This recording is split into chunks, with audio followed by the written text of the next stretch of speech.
नमस्कार दोस्तों, आज हम चर्चा करेंगे भारत और कतर के बीच जो आज वार्ता हुई है उसके क्या आर्थिक मायने हैं। मैं फिनो पॉइंट से अविनाश सल्या। चलिए शुरू करते हैं। आज प्रधानमंत्री नरेंद्र मोदी जी का यह ट्वीट आया है जिसमें उन्होंने कतर के आमिर तमीम बिन अहमद अल थानी जी को जो है माई गुड फ्रेंड कहकर संबोधित किया। इसके साथ ही उन्होंने कतर के आने वाले नेशनल डे के लिए बधाई दी। वैसे कतर का नेशनल डे लगभग 18 दिसंबर के आता है और जबकि इसमें उन्होंने कतर को भारत का एनर्जी सिक्योरिटीज के लिए एक पिलर बताया, साथ ही वैल्यूड सोर्स ऑफ एफडीआई भी कहा। इसके साथ ही उन्होंने कहा कि we agree to deepen our corporation in all areas. यहाँ पर ये पीएमओ का स्टेटमेंट है। और इसके साथ ही यहाँ पर कतर के आमिर ने जो भारतीय कम्युनिटी के जो नेशनल डे के उत्साह के लिए उन्हें प्रोत्साहित भी किया। साथ ही जो दिवाली की प्रधानमंत्री नरेंद्र मोदी जी को बधाई की जो अभी बीत गई है जस्ट।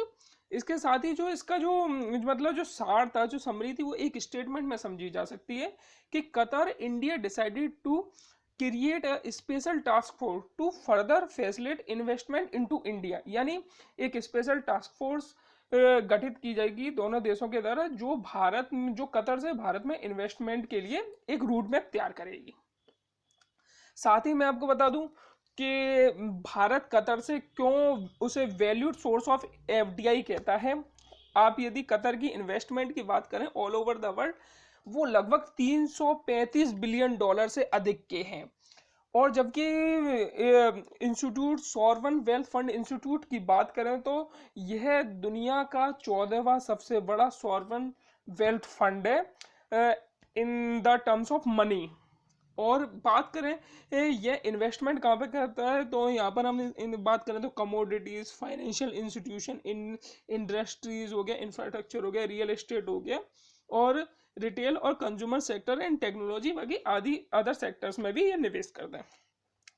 और आपको बता दूं कि भारत ने जो है लगभग एक साल पहले ये कहा था कि वह अपने आने वाले सालों में जो है यदि भारत की इकोनॉमी को 5 ट्रिलियन डॉलर की इकोनॉमी बनाना है तो उसे इंफ्रास्ट्रक्चर में लगभग 100 लाख करोड़ से अधिक की जो है निवेश की आवश्यकता पड़ेगी, यानी खर्च भी करेगा वो। और इसके लिए प्रधानमंत्री कह चुके हैं कि हम 7,000 से ज़्यादा प्रोजेक्ट पूरे करेंगे।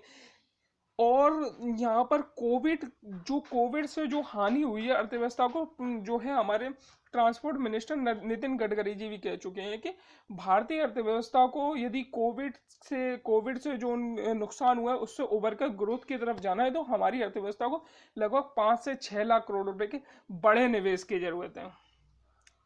अब बात करते हैं कि जो अब बात करते हैं कि माफ कीजिएगा, अब बात करते हैं 2019 में कतर ने भारत में कितना निवेश किया। मैं आपको बता दूं कतर के सॉवरन वेल्थ फंड को क्यूआईए कतर इन्वेस्टमेंट अथॉरिटी के नाम से जाना जाता है, जिसने भारत में पिछले साल बाईजूस में 150 मिलियन, अडानी ट्रांसमिशन में 450 मिलियन और भारतीय एयरटेल में 200 मिलियन डॉलर का लगभग निवेश किया था।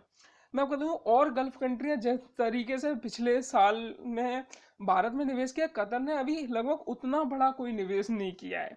आपको बता दूं पिछले साल की यदि तुलना में बात करें तो 2019 में ही जो है सऊदी अरब के क्राउन प्रिंस मोहम्मद बिन सलमान भारत में आए थे, जिन्होंने 100 अरब डॉलर से अधिक के निवेश की भारत में घोषणा की थी। और उससे लगभग आज से 5 साल पहले 2015 में यूएई भी भारत में 75 बिलियन डॉलर का निवेश का ऑफर कर चुका है, जिसमें से काफी सारा निवेश यूएई भारत में कर भी चुका है। बात करें कि अब तक कतर ने क्यों नहीं निवेश किया, मैं आपको बता दूं कतर जो है गल्फ में एक अलग थलग कंट्री है पड़ चुका है, क्योंकि जो है वह ईरान के ज़्यादा क्लोज्ड है। और जो है सऊदी अरब और जो सऊदी अरब के जो तरफ की कंट्रीज हैं जैसे यूएई, यमन वगैरह, इन्होंने कतर का जो है बॉयकॉट कर दिया क्योंकि वह ईरान की तरफ ज़्यादा झुका हुआ है। तो अब भारत कतर भी चाहता है कि कोई बड़ा देश उसके साथ आकर खड़ा हो ताकि वह अपनी अर्थव्यवस्था को और मजबूत कर सके। तो ये हो सकता है आने वाले समय कतर से भी कुछ इस तरीके की निवेश की खबरें देखने को मिले। जुड़े रहने के लिए धन्यवाद। और यदि वीडियो अच्छा लगा हो तो चैनल को सब्सक्राइब करें, वीडियो को लाइक करें। धन्यवाद।